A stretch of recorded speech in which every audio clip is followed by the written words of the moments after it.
moving on to other global news. Lebanon's health ministry says that Israeli strikes in the country's east, including the main city of Baalbek, have killed at least 40 people, with rescuers still looking for survivors under the rubble.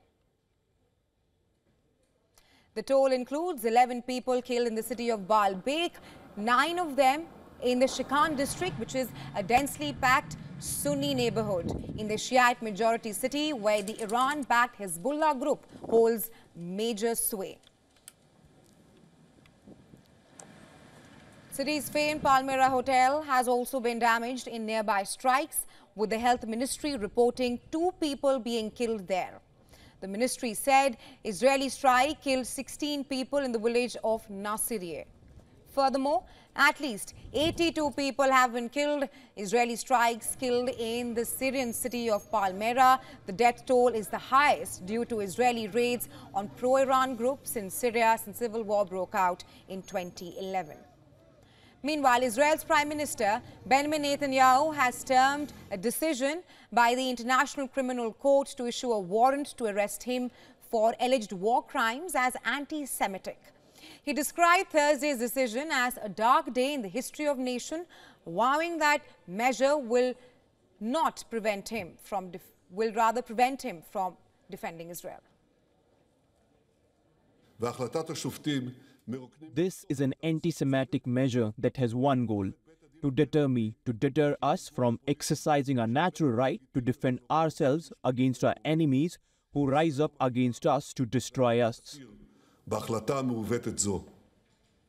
In their decision, the ICC judges said that there were reasonable grounds to believe Netanyahu and his former defense minister, Yoav Gallant, were criminally responsible for acts including murder, persecution and starvation as a weapon of war as a part of a widespread and systematic attack against the civilians in Gaza.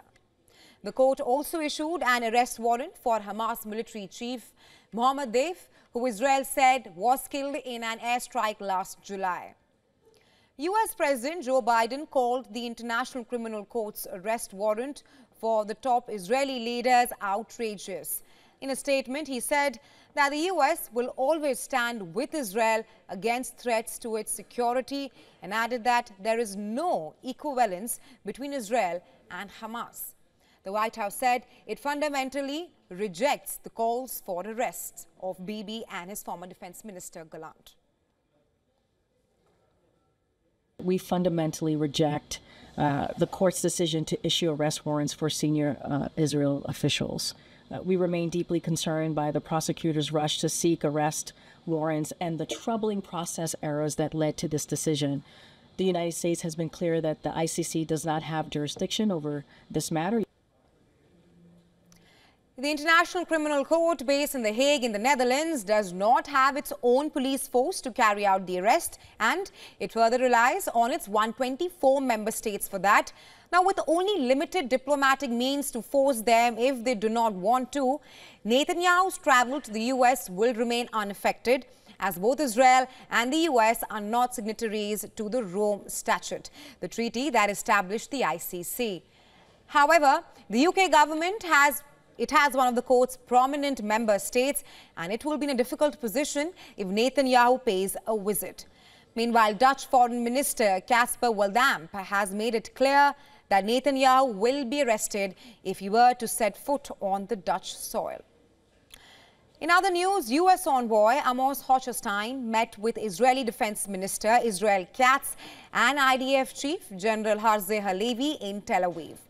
The U.S. envoy, who is Hochstein, who is the Biden administration's point man on Israel and Lebanon, has been working to push the sides towards agreement and meeting this week with officials in Lebanon and Israel. On Wednesday, Israeli officials demanded the freedom to strike Lebanon's Hezbollah as part of any ceasefire deal. And with this demand by the IDF, they have raised a potential complication further in Lebanon. Now, while Hezbollah leader Naim Qassem said that the Lebanese militant group supports the ongoing negotiations but has some reservations and rejects a provision for freedom of movement for Israeli troops in Lebanon. Well, for more on this, our correspondent Jody Cohen has sent us this report from Ranana.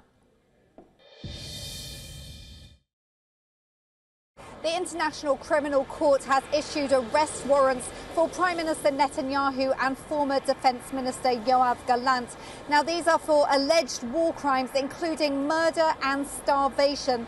There is absolute outrage across the political spectrum in Israel. Some coalition members have already responded, calling the decision anti-Semitic and saying that Israel is simply defending its citizens.